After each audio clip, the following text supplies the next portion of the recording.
Hi guys, my name is Meats. This is going to be a review for the SH Figuarts Ultron Prime, and this is from the Avengers Age of Ultron movie.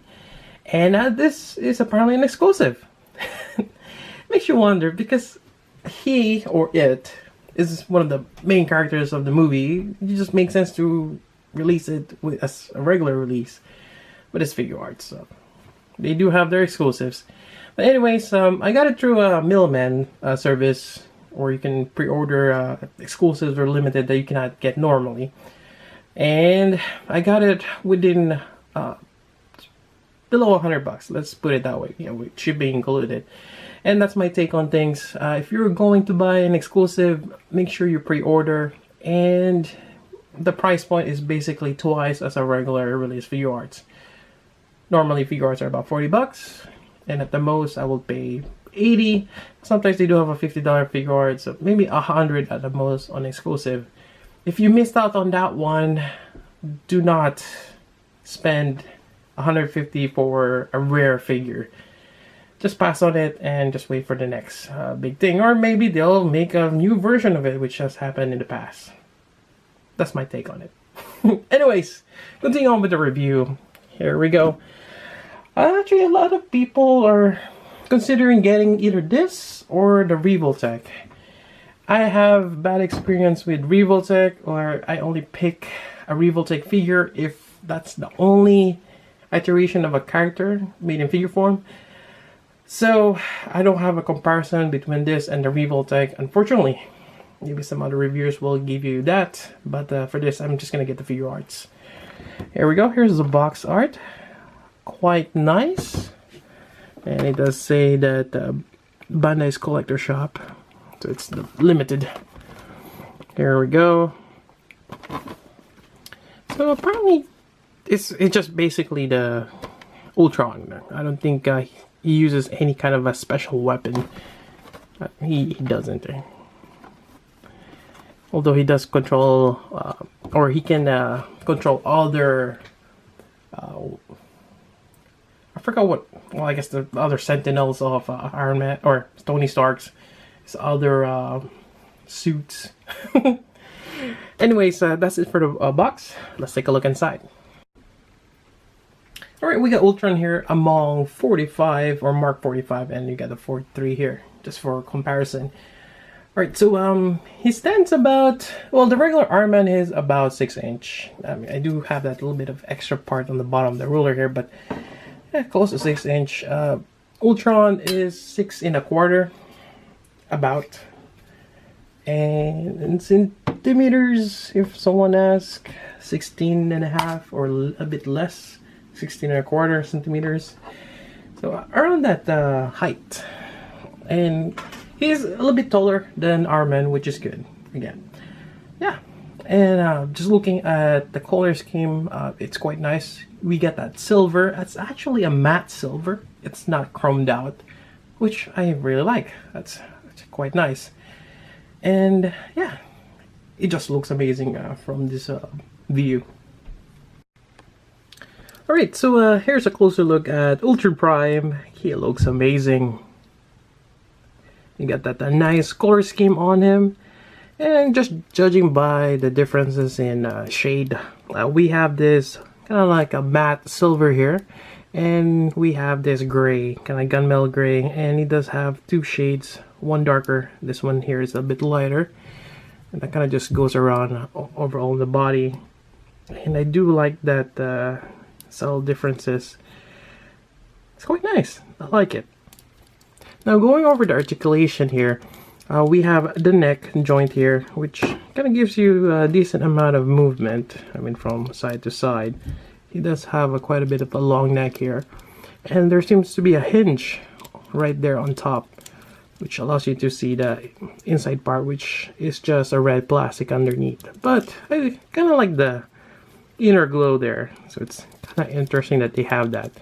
And this just gives you a bit of articulation there.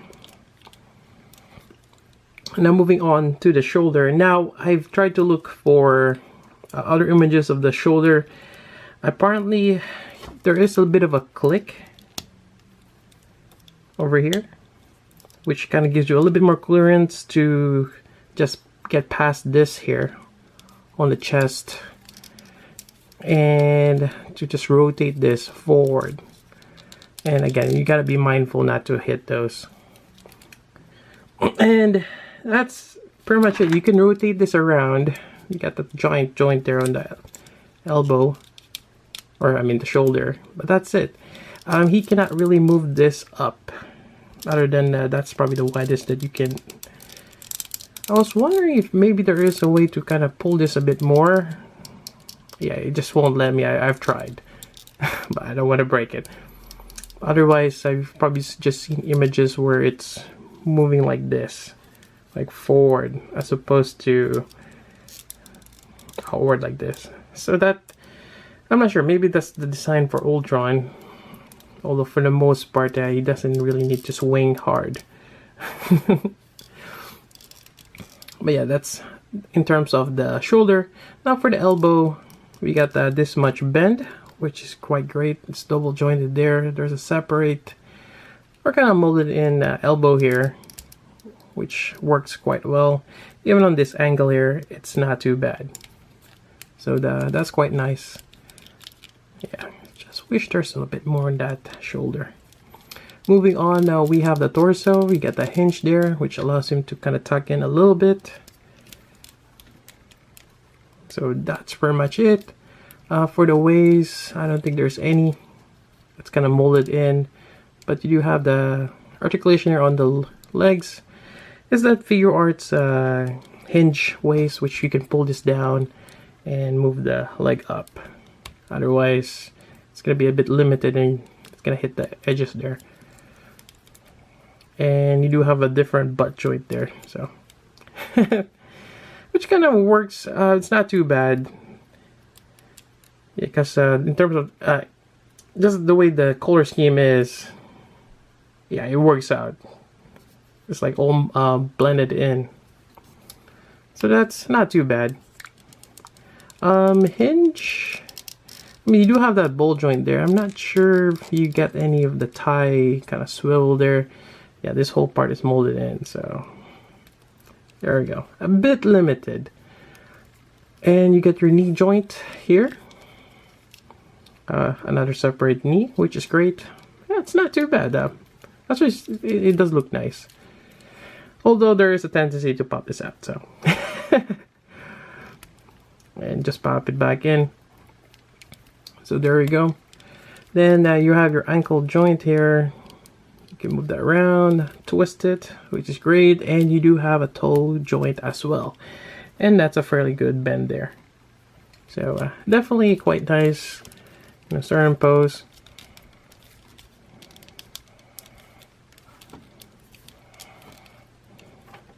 Something like that.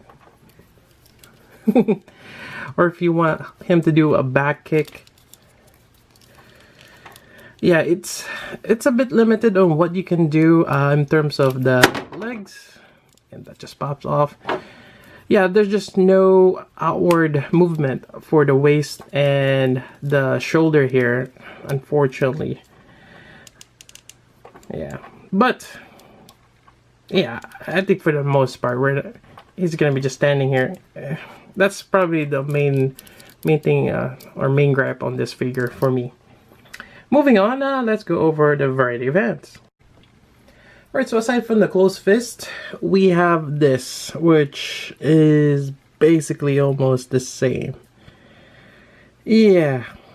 Let's see, I'm trying to figure out which was which. Alright, so, okay. So, the other pair of hand is just a relaxed hand here. The fingers are straight, from what I can tell. Then the next part is where he kind of, you know, the armband pose, but not really, or maybe he can use this to choke someone. Yeah, that's it. Honestly, it's not much of a variety of hands, and I kind of wish there's more. This is something different. The ball joint on this one is a lot bigger. Huh. I do like that. I prefer it big than having a small joint that feels like it's gonna break. So let's pop that off and just replace it with this 2 ones. There we go.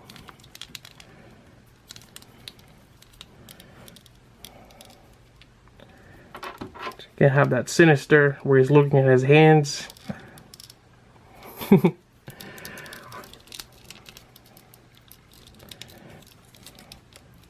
I can't quite remember if Ultron has that shock thing on his arm here. He had. I've been watching too many stuff. All I know, he's quite powerful. It's kind of like Iron Man, so he has that. You can do that pose as well. And let's just bring Iron Man here. Yeah, let's see. Can you even choke Iron Man?